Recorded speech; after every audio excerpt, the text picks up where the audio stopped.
kanë mbi gjysmë shekulli që i cilësojnë Maqedonas, por në vendat e tyre rrjedh gjak shqiptari. Kjo është historia e 300.000 ortodoksëve në Maqedoni që po i bashkojnë ringjalljes kombëtare, së bashku me pjesën tjetër të shqiptarëve të deklaruar musliman ndër vite. Branko Manolovski, një shqiptar nga Reka e epërme e Maqedonisë, është angazhuar për të qenë një nga misionarët e ringjalljes kombëtare. Misionari rrëfen se ky komunitet ka qenë në presionet e ndryshme shtetërore i detyruar të mohojë identitetin kombëtar. Gjuha jeme është shqip, e ka mësuat pri nonës e pri babes, ata ka mësuat pri nonës e pri babes edhe ashtu me 1000 vjet.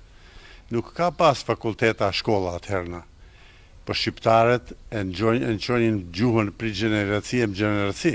Deklarimi i origjinës së vërtet ka qenë i vështirë edhe për figura si Mateo Matevski, ish kryetari i Akademisë së Shkencave në Maqedoni, i cili vetëm para pak vitesh pranoi se ishte shqiptar. Për antarin e Këshillit të Federatës Vatra Ibrahim Kolari, ky proces do të kërkojë kohë. Për fat të keq që kemi 5 himnie kombëtar, kemi 5 flamur dhe do të vijë dita dhe ne jemi duke punu rreth asaj çështje që ato të shndrohen në një flamur dhe ai flamur është flamuri jon kombëtar, flamuri kuq me shqiponje dekrenare në mes.